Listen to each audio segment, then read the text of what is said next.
HIV यानी कि human immunodeficiency virus जो होता है, HIV जिसे सामान्य बोलचाल की भाषा में जिसे एड्स भी कहा जाता है, यानी कि एक्वायर्ड इम्यूनोडेफिशिएंसी सिंड्रोम, मतलब जो इसका पूरा शब्द है, जो वायरस जो है वो वायरस का जो नाम है वो ह्यूमन इम्यूनोडेफिशिएंसी वायरस जो है HIV।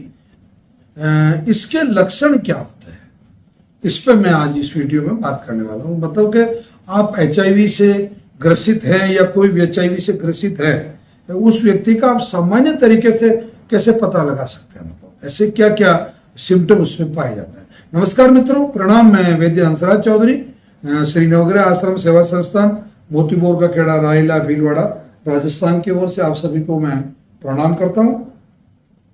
मित्रों, HIV का सबसे पहला जो लक्षण, जो संकेत है, ये तो आप सब लोग जानते हैं ना कि ये असुरक्षित यौन संबंधों की वजह से होता है। यानी कि आप बिना कंडोम के अगर आप किसी भी HIV ग्रसित महिला के संपर्क में आते हैं या किसी पुरुष के संपर्क में आते हैं तो आपको ये जो HIV वायरस है, और भी कई बहुत सारे कारण है, जैसे वो रक्तदान करता है, मतलब जैसे किसी व्यक्ति को HIV है और उसका ब्लड अगर किसी दूसरे को चढ़ा दिया जाए गलती से तो उसको HIV हो सकता है। ये नाई की दुकानों पे जो दाढ़ी बनाने का जो लोग क्षौर क्रिया करवाते हैं, मुंडन करवाते हैं या दाढ़ी बनाते हैं, और खासतौर से मुंडन के समय ये बहुत ज्यादा मात्रा में होता है। कई ऐसी जगह है कि जहाँ जैसे दाह संस्कार के लिए परिवार के 10-20 लोगों का एक साथ मतलब मुंडन किया जा रहा है तो उनको कट लग जाता है। वो कट लगने से भी, मतलब अगर किसी एक को HIV है तो वो कट से दूसरे तक जा सकता है। और भी इस तरीके से जो असुरक्षित यौन संबंध है वो भी मतलब HIV के लिए सबसे बड़ा जो जिम्मेदार कारण है वो तो मतलब असुरक्षित यौन संबंध है। अच्छा, पहले ज्यादातर ये माना जाता था कि ये जो रोग है ये बच्चों में नहीं आता है, यानी कि ये ट्रांसफरेबल डिजीज नहीं है। जबकि सच्चाई ये है कि अगर कोई भी HIV माँ है या पिता है या माता पिता दोनों अगर HIV से ग्रसित है और वो अगर संतान उत्पन्न करते हैं तो निश्चित रूप से 99% ये फाइनल है कि उसकी जो संतान है उसको भी HIV होनी ही होनी है। इस मामले में किसी प्रकार का कोई संशय नहीं है। तो ये हो गया कि ये ट्रांसफरेबल डिजीज है। ओके, और बाकी जैसे किसी HIV पेशेंट के आप कपड़े पहन लेते हैं तो आपको HIV नहीं होता। आप जैसे उसको मान लो शरीर के मतलब कहीं आप उसको चुम्बन कर रहे हैं तो आपको HIV नहीं होता है। आप उसके साथ में अगर खाना खा रहे हैं तो आपको HIV नहीं होता है। तो HIV संक्रमित व्यक्ति के शरीर से जितने तरल चीजें निकलती है ना, अब तरल क्या क्या आपके शरीर में, रक्त तरल है, दूध तरल है, वीर्य तरल है, या जो फीमेल की जो वेजाइना से जो सिक्रेशंस निकलते हैं, लू जो लिक्विड निकलता है वो तरल है। इन चीजों के मतलब कांटेक्ट में आने से HIV होता है। ये मोटा मोटा आपको समझ में आ गया। तो इससे आपको बहुत सावधान रहने की जरूरत है। अब आता हूं मैं लक्षणों पर। पहला जो लक्षण है, HIV पेशेंट को कंटिन्यू बुखार बना रहता है। मतलब कंटिन्यू, मतलब वो हर वक्त ये शिकायत करेगा ही करेगा कि यार मुझे बुखार हो रहा है।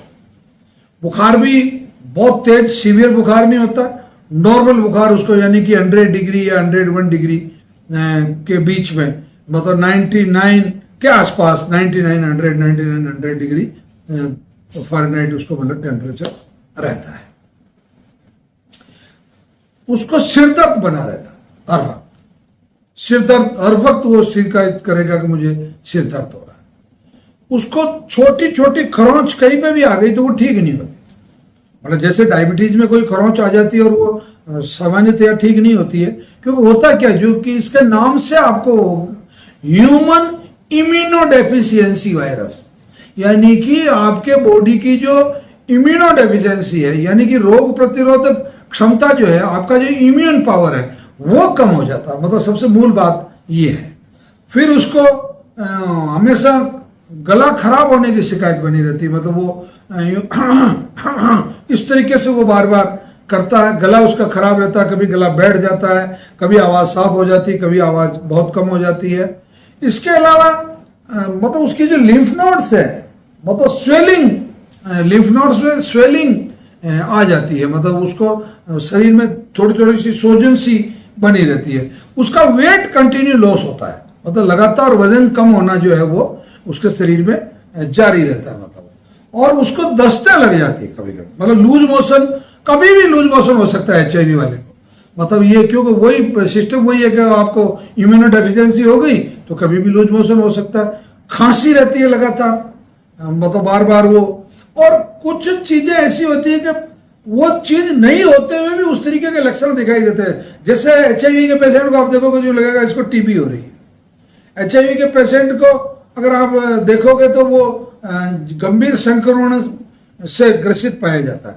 तो ऐसे कई लक्षण है, और उसको बाद में आगे जाके धीरे धीरे लिम्फोमा और कापोसी सार्कोमा जैसे कैंसर भी, मतलब HIV होने के बाद में हो जाते हैं, क्योंकि वो जो उसकी सेल्स है वो इतनी कमजोर हो जाती है और वो धीरे धीरे इस तरीके से ग्रसित होके कैंसर के रूप में भी ये कन्वर्ट हो जाता है। अब आता है इसके इलाज पे। देखो ऐसा है कि सरकार भी HIV के लिए बहुत अच्छी मतलब मेडिसिन देती है, प्रतिरक्षा प्रणाली को करने के लिए, मतलब वो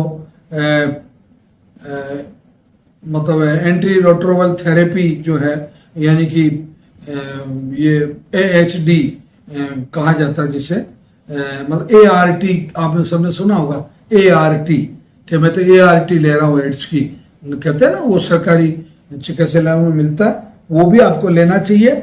और बाकी आपकी अगर इम्यून सिस्टम बढ़ाना है और एड्स के प्रभाव को अगर कम करना है, भाई ये मैं दावे के साथ कह रहा हूं कि आप जब भी जांच करवाओगे तो आपके उसमें HIV वायरस पॉजिटिव आएगा, परंतु आपका वजन बढ़ने लग जाएगा, भूख लगने लग जाएगी, बुखार कम हो जाएगी, स्वेलिंग कम हो जाएगी, और आपके जो खरोंच आते ही जो ठीक नहीं होती वो ठीक होना शुरू हो जाएगी, और लूज मोशन रुक जाएंगे, ये सब चीजें सामान्य हो जाएगी। आप श्री नवग्रह आश्रम की औषधि कर लेते हैं तो आप शनिवार अथवा रविवार को आ जाएं। बाकी मैं ये दावा नहीं कर रहा हूं कि HIV आपका 100% खत्म हो जाएगा, परंतु उसके जो साइड इफेक्ट जितने भी हैं वो सब के सब आपके खत्म हो जाएंगे। तो आप एक बार शनिवार अथवा रविवार को श्री नवग्रह आश्रम सेवा संस्थान पर आए, प्रातः 7 बजे तक आप पहुंच जाएं, और बिल्कुल आप यहाँ से मेडिसिन लें, निश्चित रूप से आपको लाभ होगा। एक बहुत महत्वपूर्ण बात कि आपको कैंसर, किडनी, लीवर, इस प्रकार की अगर कोई भी बीमारी है तो आप श्री नवग्रह आश्रम पर आइए, निश्चित रूप से हम आपकी मदद करेंगे, और 11 बजे तक हम आपको मेडिसिन देके फ्री कर देते हैं। और ये वीडियो आपको कैसा लगा? निश्चित रूप से अच्छा लगा होगा। इस वीडियो को आप अधिक से अधिक लोगों को शेयर करें, और हमारा जो चैनल है उसको आप सब्सक्राइब करके रखें, ताकि आपको नए से नए वीडियो टाइमली विद नोटिफिकेशन के मिल जाए। धन्यवाद, प्रणाम, जय धन्यवाद।